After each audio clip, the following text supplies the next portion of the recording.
নমস্কার বন্ধুরা, কেমন আছেন সবাই? আশা করি সবাই খুব ভালো আছেন, সুস্থ আছেন, আনন্দে আছেন। আপনাদের সবাইকে আমার চ্যানেলে স্বাগত জানাই। আজ আমি আপনাদের পড়ে শোনাবো বিমল করের লেখা গল্প সম্পর্ক।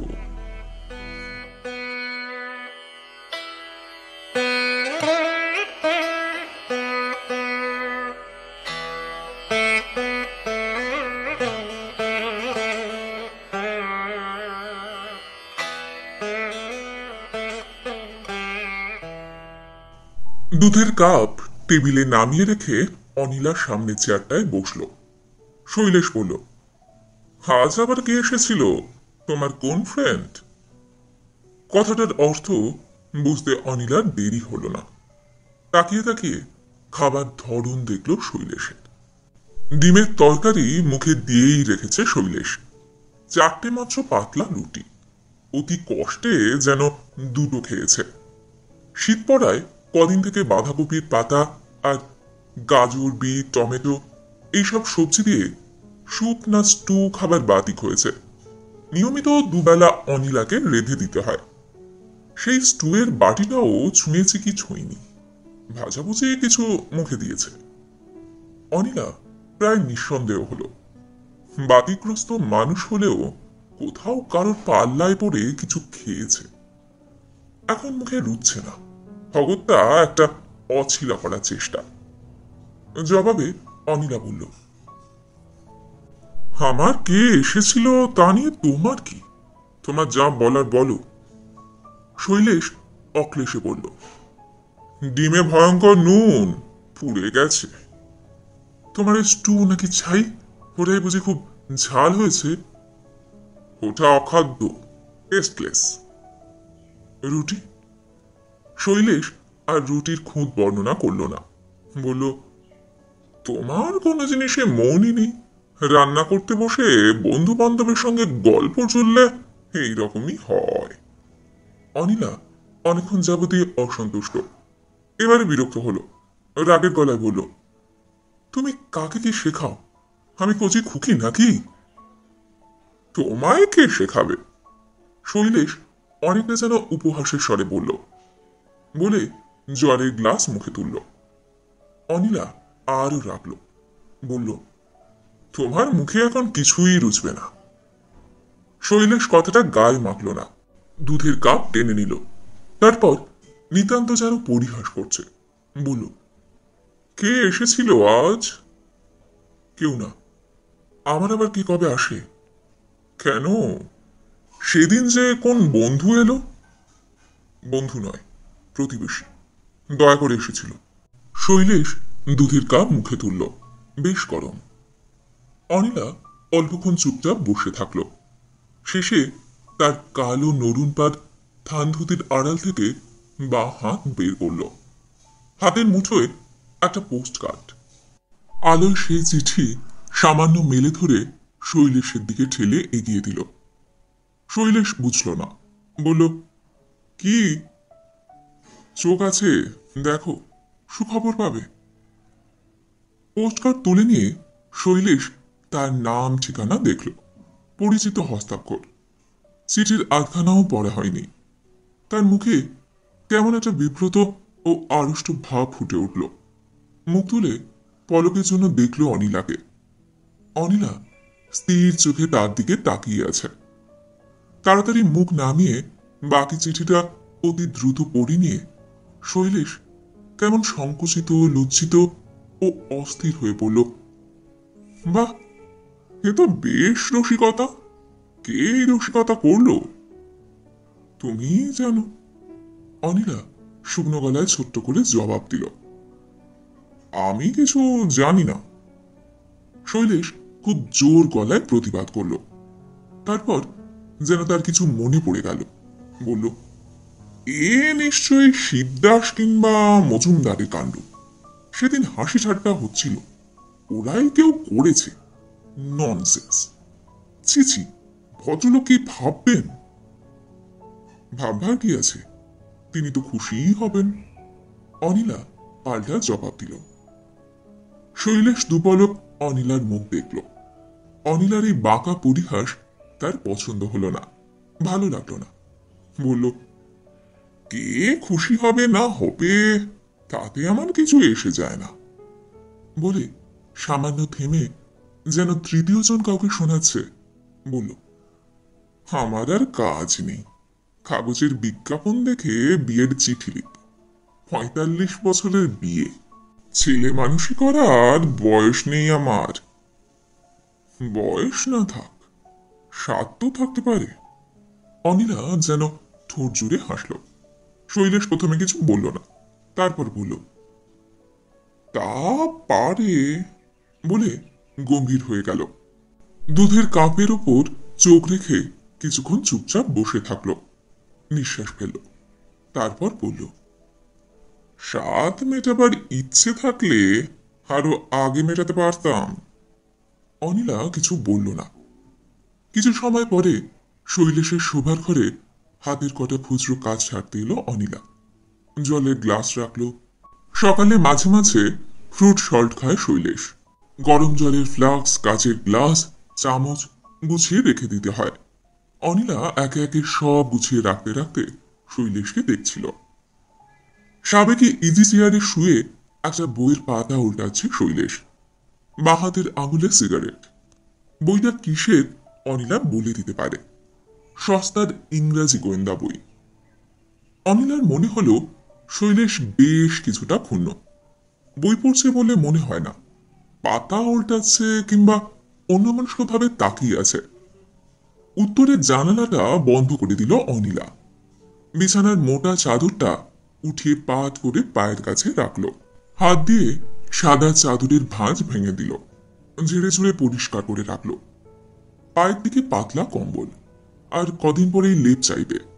কম্বলটা খুলে রাখলো অনিলা। না, তুমি একটা বিয়েই করো না, এখনো বেলা বয়ে যায়নি, অনিলা ঠাট্টা করে বলল। বলে বিছানার এক পাশে বসল। শৈলেশ কথা জবাব দিল না। সামান্য অপেক্ষা করে আবার বলল অনিলা, কি কথা বলছো না যে? হাতের বই মুড়ে শৈলেশ জবাব দিল, বাজে কথায় কি লাভ?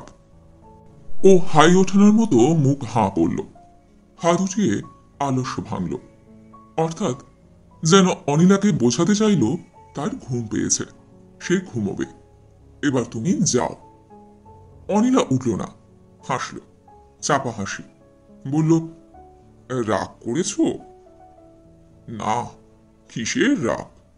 শৈলেশ সিগারেটের শেষ টুকরোটুকু ঠোঁটে ঠেকিয়ে শান্ত গলায় জবাব দিল, তোমার এই রাগের মানে হয় না। চিঠিটা ডাকে এসেছে, আমি তোমায় দিয়েছি। তোমার অফিসের বন্ধুরা কে কি ঠাট্টা রসিকতা করেছে আমার কি তা জানবার কথা? অনিলা নরম করে বলল, চিঠির জন্য আমি তোমায় কিছু বলিনি। বেশ, বলনি। এখন আমি যা বলছি তাই শোনো। এখনো তোমার বিয়ের বয়স পেরিয়ে যায়নি। সত্যি একটা বিয়ে করে ফেলো। শৈলেশ কোনো কথা বলল না। সিগারেটের টুকরো ফেলে দিয়ে উঠে দাঁড়ালো। শুতে যাবার আগে সে অ্যালার্ম ঘড়িতে দম দেয়, বরাবরের অভ্যেস। টেবিল থেকে ঘড়ি তুলে নিয়ে দম দিতে লাগলো। অনিলা কয়েক দণ্ড বিছানার উপর হাসি মুখেই বসে থাকলো। তারপর উঠে দাঁড়িয়ে হালকা গলায় বলল, যা বললাম ভেবে দেখো। শীত তেমন কিছু না, নভেম্বরের মাঝামাঝি। তবু এই শীতের শুরুতে কেমন করে ঠান্ডা লেগেছিল। কাল সারা দিন গায়ে হাতে ব্যথা এবং মাঝে মধ্যেই হাঁচি হয়েছে। আজ সামান্য সর্দি ভাব, হয়তো তাই চোখে জ্বালা করছিল, মুখ বিস্বাদ। অন্ধকারে শৈলেশ অন্যমনস্কভাবে নিজের কপাল দেখল। না, গরম লাগছে না। পায়ের উপরকার কম্বলটা কোমর পর্যন্ত টেনে নিল শৈলেশ। অনিলা বাস্তবিক কি ভাবল, কিছু মনে করেছে নাকি শৈলেশ বুঝতে পারল না। কেমন বলল, তুমি একটা বিয়ে করো না, বেলা বয়ে যায়নি। কথা শিখেছে খুব, কিছু বলতে মুখে আটকায় না আজকাল। অক্লেশে বলল, বয়স না থাক, স্বাদ তো হতে পারে। শৈলেশ অন্য সময় এতটা ক্ষুব্ধ হতো কিনা বলা যায় না, কিন্তু আজ হয়েছে। অনিলার উচিত ছিল কিছু বলবার আগে কথাটা ভাবা। বিয়ের স্বাদ হলে অনেক আগে না হোক, 2-4 বছর আগে সে বিয়ে করতেই পারত।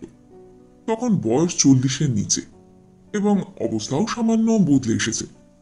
একটা বিয়ে করা তখন একেবারে অসম্ভব ছিল না। চাইলে চাকরি করা কোনো মেয়েকেও বিয়ে করা যেত। মানুষ মানুষকে কোনোদিনই ভেতরে ভেতরে বুঝতে পারে না।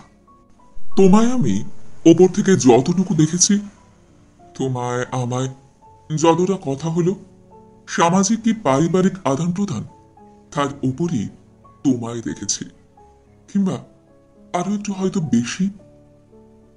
এই অনিলা আজ 8-9 বছর তার সংসারে। মনে করলে হাসি পায়, দুঃখও হয়। এলো যখন, তখন 18-19 বছরের মেয়ে, রোগা, নির্বোধ, চরম দুস্থ। মনোরঞ্জনকে নাকি মুগ্ধ করেছিল। আর মনোরঞ্জন, যার কোনো চালচুলো ছিল না, দায় দায়িত্ব ছিল না, নিতান্ত হাউই বাজি আগুন লাগাতেই সব কাজে হুশ করে জ্বলে উঠে ছিটকে পড়ত এবং অচিরে ছাই হয়ে যেত।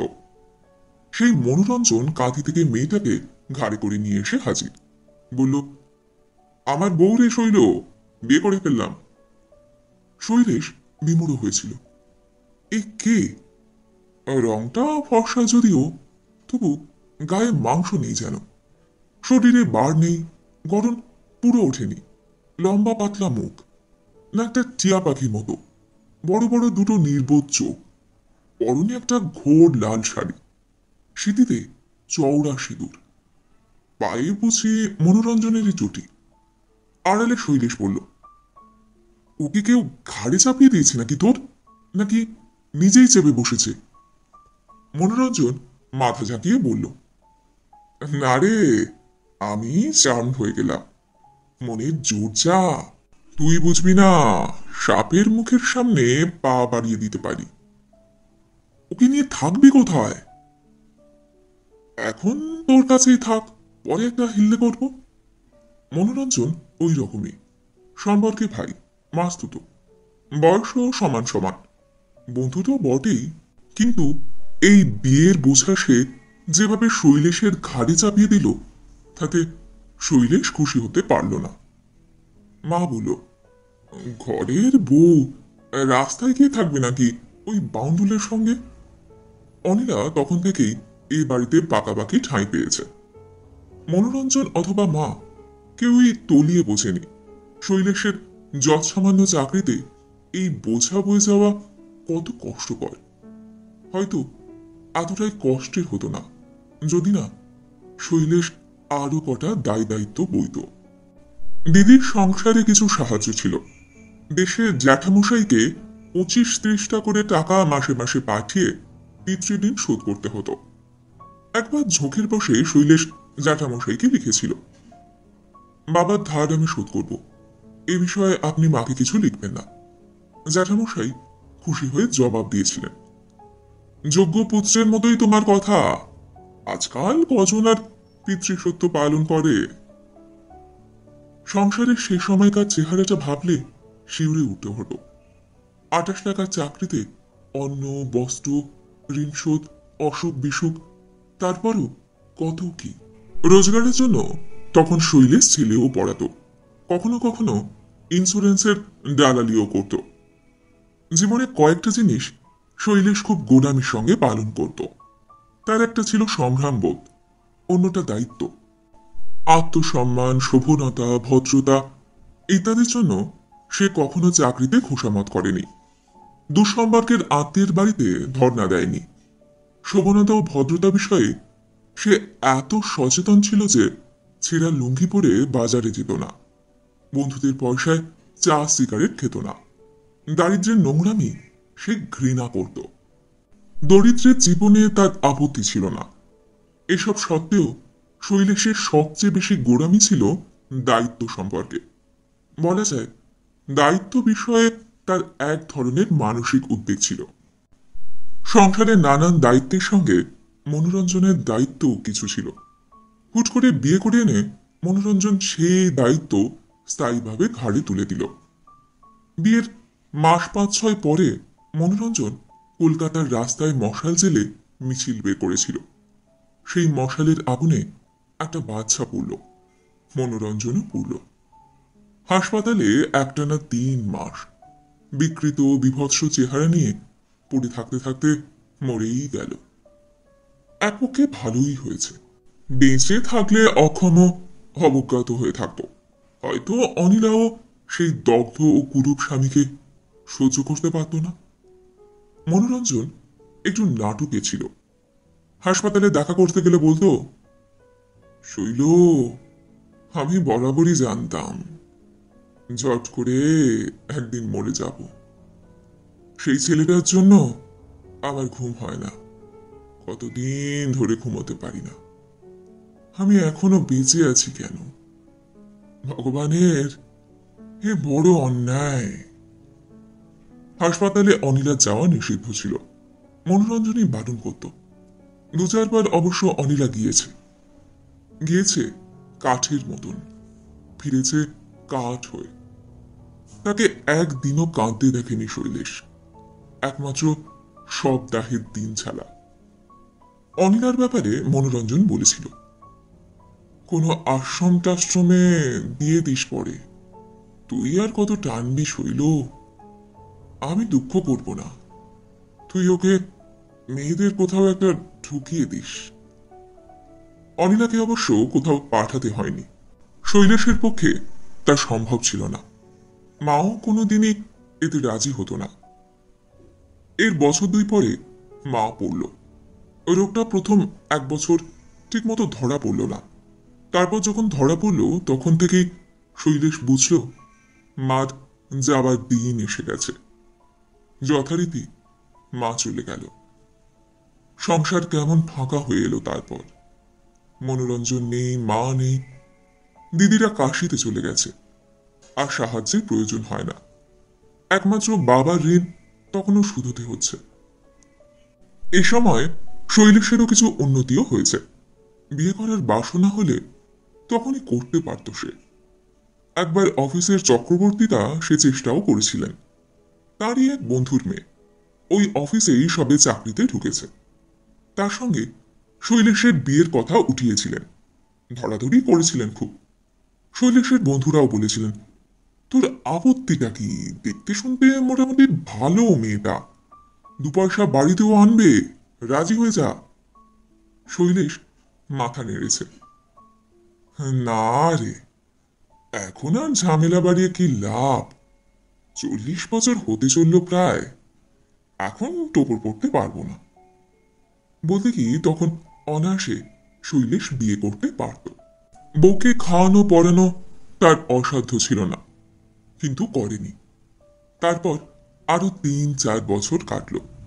শৈলেশ এখন চাকরিতে অনেকটা এগিয়েছে, উন্নতি মন্দ হলো না, বাবার ঋণ শোধ হয়েছে, দায় দায়িত্ব বস্তুত আর কিছু নেই, এক অনিলা বাদে।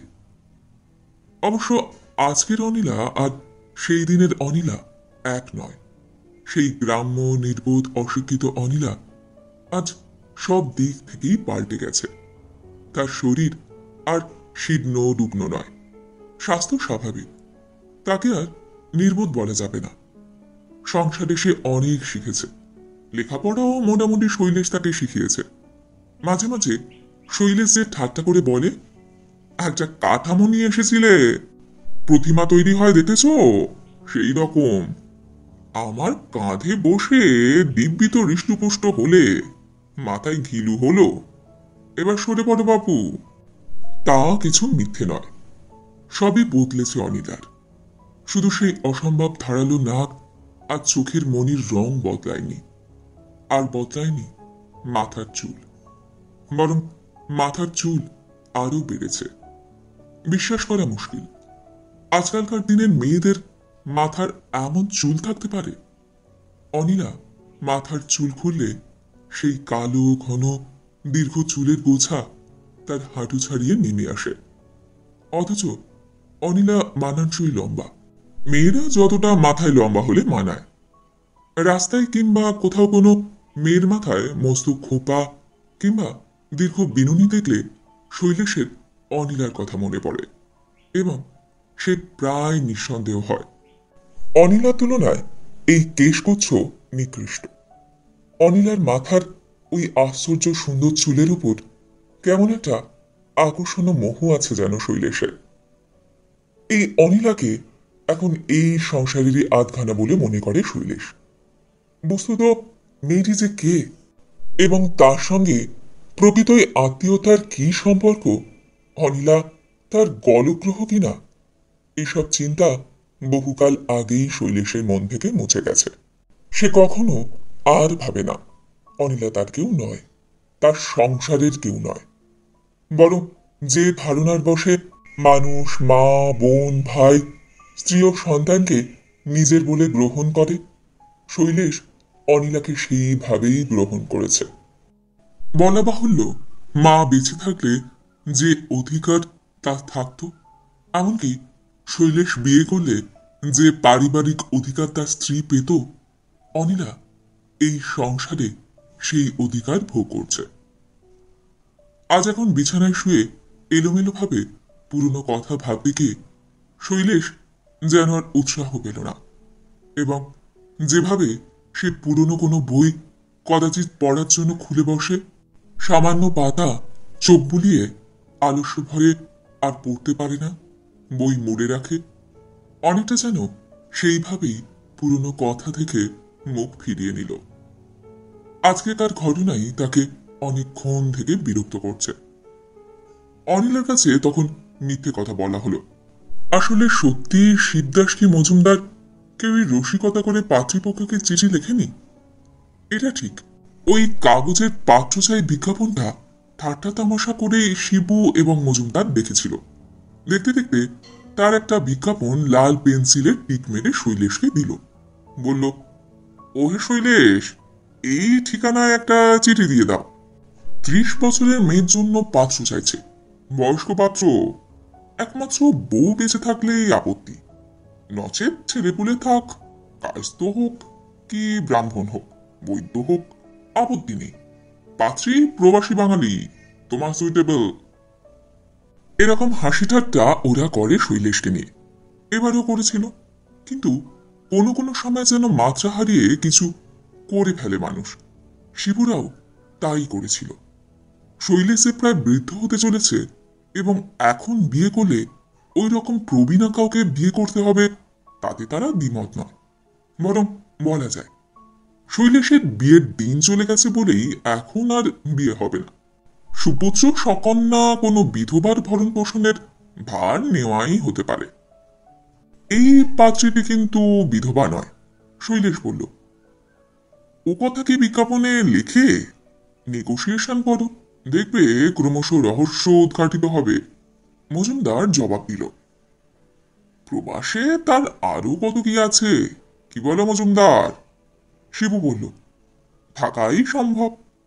শৈলেশ তখন আর কিছু বলেনি, কিন্তু তারপর বিকালে অফিস থেকে বেরিয়ে যখন ট্রাম ধরতে গিয়ে আর ট্রাম ধরল না, আসন্ন শীতের মৃত বৈকালের দিকে তাকিয়ে অন্যমনস্ক হয়ে হাঁটতে লাগলো।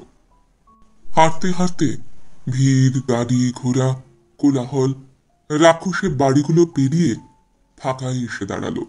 তারপর মাঠে, শেষে আউটরাম ঘাটে। তখন বিকেল মৃত, আকাশও শূন্য ধূসর হয়ে গেছে, গঙ্গার জল কালো, জাহাজগুলো প্রায়ন্ধকারে দাঁড়িয়ে, নদীর জলের অদ্ভুত এক শব্দ হচ্ছে, যেন এই শব্দ সময় প্রবাহকে ভয়ঙ্করভাবে অনুভব করিয়ে দিচ্ছে। শৈলেশ বসল, তার মাথার উপর অজস্র পাখি গাছ থেকে গাছে উড়ে রাতের আশ্রয় করে নিল।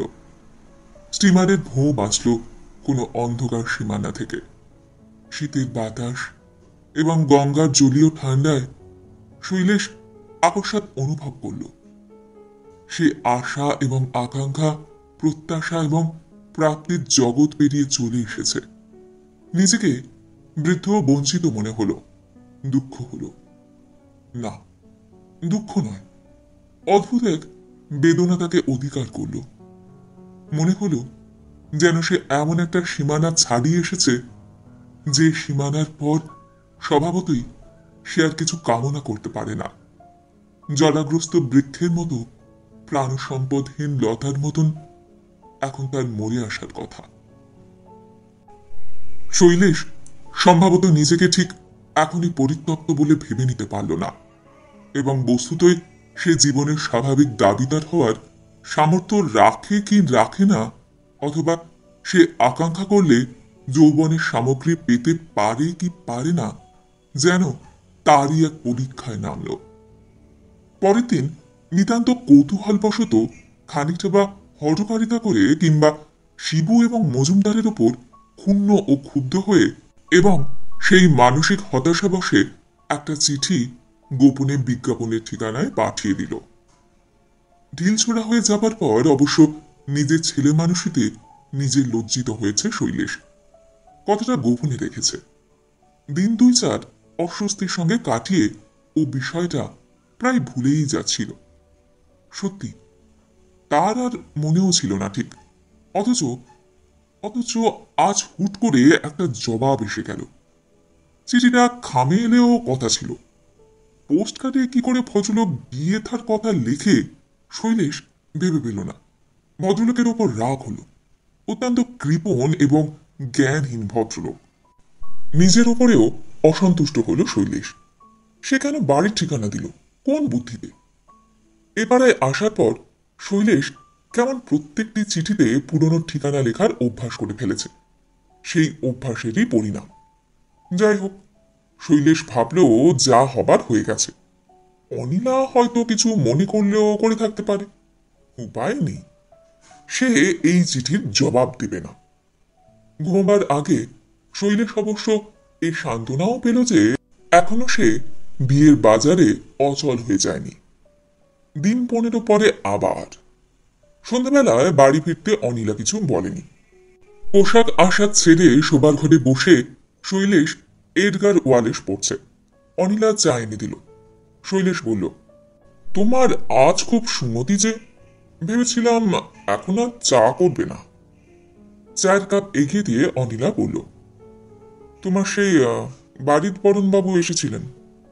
কে বাড়ির বরণ? নামটাই ভুলে গেলে? অত ঢাকাঢুকি কি আছে? বিয়ে করবে করো, আমি কি মেয়ে ভাগিয়ে দিচ্ছি? নামটা ততক্ষণে মনে পড়ে গিয়েছিল শৈলেশের। অনিলার কথার ধরনটাও তার পছন্দ হলো না। ও, সেই চিঠির ভদ্রলোক, তার আসার কি ছিল? আসবে না, খোঁজখবর করতে এসেছিল। আমি তাকে কোনো চিঠি দিইনি। কি করে জানবো? শৈলেশ 2 মুহূর্ত অনিলার মুখের দিকে তাকিয়ে থাকল। অনিলার মুখে তেমন তিক্ততা, বিদ্রুপ, না ঘৃণা। সত্যি শৈলেশ কোনো চিঠি দেয়নি। অথচ অনিলার মুখ থেকে মনে হলো অনিলা তাকে বিশ্বাস করেনি। বিশ্বাস কথাটাই মনে ছুরির ফলার মতো গাঁথল শৈলেশে। অনিলা তার কথা বিশ্বাস করল না। শৈলেশের মুখ কান গরম হয়ে নিঃশ্বাস দ্রুত হলো, চোখ জ্বালা করছিল। শৈলেশ বলল, ঠিক আছে, আবার যখন আসবে দেখা হবে। আমি রবিবার সকালে আসতে বলেছি। শৈলেশ বিমূঢ় হলো, স্তম্ভিত হলো। অনিলার স্পর্ধার সীমা যেন অতি বেশি রকম অতিক্রম করে গেছে। তুমি তাকে কেন আমার বাড়িতে আসতে বললে? শৈলেশ কর্কশভাবে ধমকে উঠল। ভদ্রলোক রোজ রোজ ঘুরে যাবেন তাই? অনিলা নির্লজ্জের মতো জবাব দিল। কে ঘুরে যাবেন কে যাবেন না সেটা আমি বুঝবো, তুমি নও। তুমি কে? আমার ব্যাপারে তোমার মাতব্বরি করার কি আছে? অনিলা তাকিয়ে তাকিয়ে বলল, মাতব্বরি করিনি, তুমি যা চাও তার ব্যবস্থা করছি। শৈলেশ স্বভাবতই ধৈর্য হারালো। তুমি কি মনে করো তুমি ব্যবস্থা না করলে আমার কিছু হবে না? আমার ব্যবস্থা আমি নিজেই করে নিতে পারবো। তবে তাই করো। হ্যাঁ, করব। অনিলা আচমকা তীক্ষ্ণ গলায় শুধল, এতকাল করনি কেন? শৈলেশ কেমন হতবুদ্ধি হয়ে গেল। এই প্রশ্নের জবাব সে জানে অথবা জানে না, বোঝা গেল না। রাগের মাথায় চিৎকার করে বলল, আমার ইচ্ছে, আমার খুশি। তোমারই বা লাগছে কেন এত? এতদিন ধরে যা ইচ্ছে করে গেছো, রাজত্ব করেছো বসে বসে। এখন তোমার ভয় হচ্ছে সেটা হাতছাড়া হবে। শৈলেশ আরো কিছু বলতে যাচ্ছিল, অনিলা বাধা দিয়ে বলল, করতে না দিলেই পারতে। যাকে, আমার কোনো রাজাও নেই, রাজত্বও নেই। তুমি অনায়াসে বিয়ে করতে পারো। অনিলার দুই চোখের দৃষ্টি ধক করছিল, গলার স্বর কাঁপছিল। অনিলা আর কিছু বলল না, চলে গেল। তারপর সমস্ত সন্ধেটাই আবহাওয়া গুমট ও স্তব্ধ হয়ে থাকল। শৈলেশ কোনো প্রয়োজনেই আর অনিলাকে ডাকল না। অনিলাও সামনাসামনি এলো না। শৈলেশের রাতের খাওয়া অত্যন্ত নিঃশব্দে সমাধা হল। রাত বাড়ছিল, বাড়ির বাতিগুলো নিভে এলো একে একে। অন্ধকার হলো সর্বত্র। শীতের কনকনে ভাবটা গায়ে লাগলো শৈলেশের। বিছানায় শুয়ে শৈলেশ চোখ বুজে পড়ে থাকল। অনিলা তার অধিকারের এক ফুটাও ছাড়তে রাজি না। এতদিন সে এবারের এবং শৈলেশের সর্বে সর্বা হয়ে থেকেছে। সে নিরসঙ্গ ক্ষমতা ও আধিপত্য ভোগ করেছে, যাতে তার কোথাও কোনো দাবি নেই। তা ভোগ দখল করে বসে থাকতে থাকতে এখন সে একটা সত্য লাভ করেছে, লোভীর মতন, শঠের মতন। এখন সে সেই সত্য হারাতে চায় না। সেই অধিকার তার হাত থেকে চলে যাবে, এই চিন্তায় অনিলা নোংরা, কুৎসিত ও বেপরোয়া হয়ে গেছে, নির্লজ্জ হয়েছে। অনিলাকে এখন শৈলেশ মনে মনে ঘৃণা করছিল। পরদিন সকালবেলায় ঘুম থেকে উঠে শৈলেশ অনিলাকে আর বাড়িতে দেখতে পেল না। তার কোথাও যাবার কথা নয়, যায়ও কদাচিৎ, ভবানীপুরে নির্মলা আশ্রমে যায়। যেতে হলে বলে যায় শৈলেশকে। এছাড়া পুরানো পাড়ায় সুষমাদের কাছে যায় কখনো সখনো। অনিলা কোথায় গেছে শৈলেশ বুঝতে না পারায় বিরক্ত হল।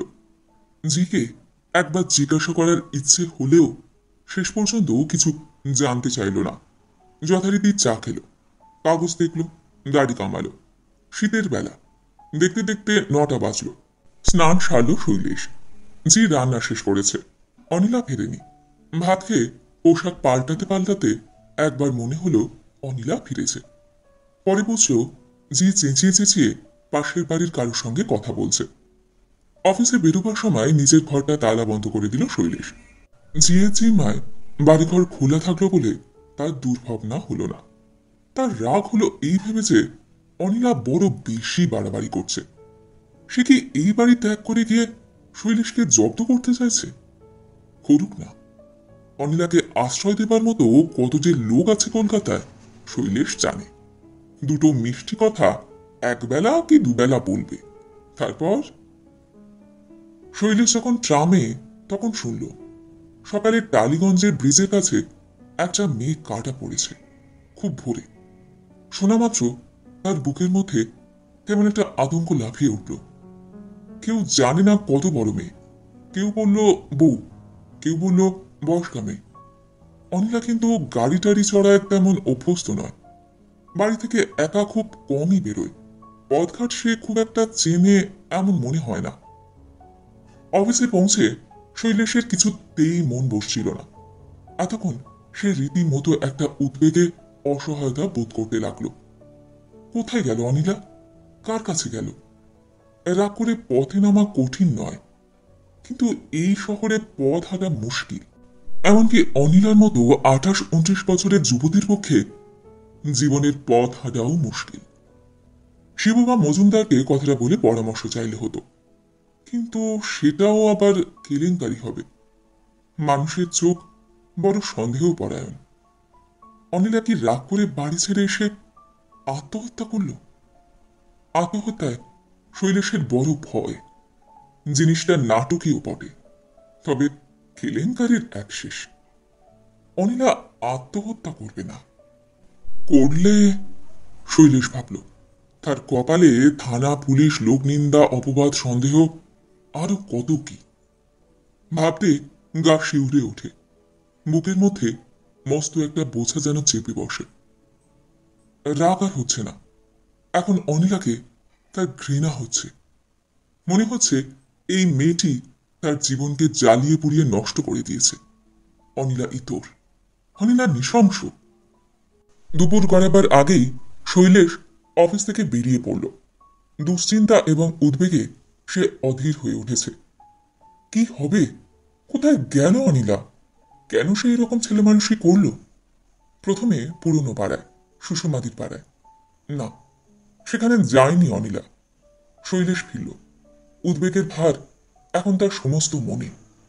আতঙ্ক এবং অসহায়তা ক্রমশই তাকে দুর্বল ও নির্জীব করছিল। কোথায় পাওয়া যাবে অনিলাকে? তাকে কি পাওয়া সম্ভব? আর থানা পুলিশ করবে শৈলেশ? হাসপাতালে খবর নেবে? ট্যাক্সি করে সেই নির্মলা আশ্রমে। না, অনিলা আসেনি। শীতের দুপুর গড়িয়ে বিকেল তখন, প্রায় বিকেল। শৈলেশ পথ হারানো বাচ্চা ছেলের মতন চারপাশে তাকিয়ে হঠাৎ যেন কেঁদে ফেলার উপক্রম করল। না, কাঁদল না। অথচ সে অনুভব করল তার চারপাশ শূন্য হয়ে গেছে। সে বস্তুত হারিয়ে গেছে, কিংবা হারিয়ে ফেলেছে কিছু। ট্যাক্সি ছেড়ে দিল শৈলেশ। কোথায় যাবে আর? গঙ্গার দিকে যাবে? কি হবে গঙ্গার বাড়ি গিয়ে? কলকাতা শহরে গঙ্গা কি মাপজোখা? রিক্সা পেয়ে শৈলেশ চেপে বসল। বলল, টালিগঞ্জ চলো। যেতে যেতে শৈলেশ একসময় অনুভব করল সে যেন অনিলার মৃত্যুর সংবাদ কোথাও পৌঁছে দিয়ে বাড়ি ফিরছে। এবার বাড়ি ফিরে অনিলার সৎকারের ব্যবস্থা করতে হবে। আশ্চর্য, সমস্ত মন কেমন ফাঁকা, সব শূন্য বলে মনে হয়। শীতের ধুলো, নিরুত্তেজ রৌদ্র, একটা ট্রাম গেল কি এলো, বাসের হর্ন, সমস্তই যেন তাকে অনিলার মৃত্যু সংবাদ দিচ্ছে কানে কানে। কেন এরকম মনে হয়? অনিলা তার কে? আত্মীয় নয়, অনাত্মীয়। সে মনোরঞ্জনের স্ত্রী, তার স্ত্রী নয়। অথচ শৈলেশ সহসা অনুভব করল অনিলার সঙ্গে তার সম্পর্ক, ঘনিষ্ঠতা, বসবাস এবং জীবনযাপনের মধ্যে এক ধরনের অদ্ভুত নৈকট্য ছিল। স্ত্রী নয় অনিলা, কিন্তু মানুষের একটা সম্পর্ক বাদ দিলে অন্য যে হৃদয় সম্পর্ক এবং অবলম্বনের সম্পর্ক পরস্পরের মধ্যে থাকে, অনিলার সঙ্গে তার সেই রকম কোনো সম্পর্ক ছিল। শৈলের শোভনতা, সভ্যতা ও দায়িত্বকে অতিশয় মূল্য দিয়েছে। যদি না দিত তবে? তবে কি? না, কিছু না। মনোরঞ্জন যে বিশ্বাসে অনিলাকে তার সংসারে এনে দিয়ে বলেছিল, এখন তোর কাছে থাক, সেই বিশ্বাসও একটা দায়িত্ব বই কি। শৈলেশ যথাসাধ্য তা পালন করেছে, হয়তো আজীবন করত। অদ্ভুত এক হাহাকার এবং পরিপূর্ণ বেদনা নিয়ে শৈলেশ বাড়ির সামনে রিক্সা থেকে নামল। সদর খোলা, বাড়ির কোথাও রোদ নেই। ছায়া নেমে সিঁড়ি ঠান্ডা হয়ে আছে। কলে জল পড়ছে। দুটো চড়ুই উড়ে গেল। সারা শব্দ নেই কোথাও, ফাঁকা যেন, খাঁ খাঁ করছে। যে বুঝে ঘর মুছছে। শৈলেশ সিঁড়িতে পা দিল। মা মারা যাবার পর ঠিক এই রকম বিকালে সে বাড়ি ঢুকেছিল। অবর্ণনীয় এক স্তব্ধতা ও শোক অনুভব করল শৈলেশ। হয়তো অনিলাও চলে গেল। তার কোথায় লেগেছিল শৈলেশ এখন বুঝি অনুভব করতে পারছে। সিঁড়ি দিয়ে উঠে আসতে আসতে শৈলেশ কেঁদে উঠেছিল প্রায়। হঠাৎ মুখ ফেরাতে অনিলার ঘর তার চোখে পড়ল। দাঁড়ালো শৈলেশ। অপলকে সেই ঘর দেখল। দরজা খোলা, পর্দা দুলছে। অবশ্য কম্পিত গায়ে শৈলেশ শেষ সিঁড়ি উঠল। কোথাও শব্দ নেই, কাউকে দেখা যায় না। পায়ে পায়ে অনিলার ঘরের দরজার কাছে এসে দাঁড়ালো। কান পাতল। কিছু বোঝা যায় না। নিঃশব্দ বন্ধ করে শৈলেশ দাঁড়িয়ে থাকল। পর্দা সরিয়ে উঁকি দিতে তার সাহস হচ্ছিল না। অনেকক্ষণ পরে ঘরের মধ্যে সামান্য শব্দ পাওয়া গেল। শৈলেশ পর্দা সরালো না, কিন্তু সে সমস্ত দিনের ভয়ঙ্কর উদ্বেগ ও দুশ্চিন্তা, অসহায়তা ও বেদনা থেকে যেন মুক্তি পেল। এই স্বস্তিটুকু অনুভব করে শৈলেশ শান্তি পেল এবং দরজার সামনে দাঁড়িয়ে থাকল।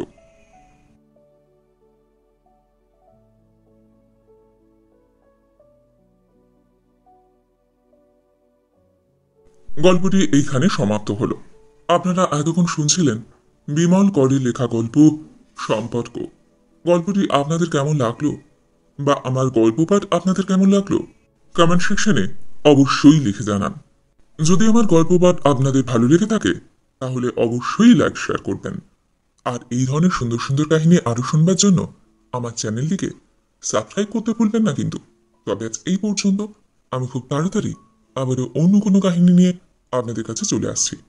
সবাই খুব ভালো থাকবেন, সুস্থ থাকবেন, আনন্দে থাকবেন। নমস্কার।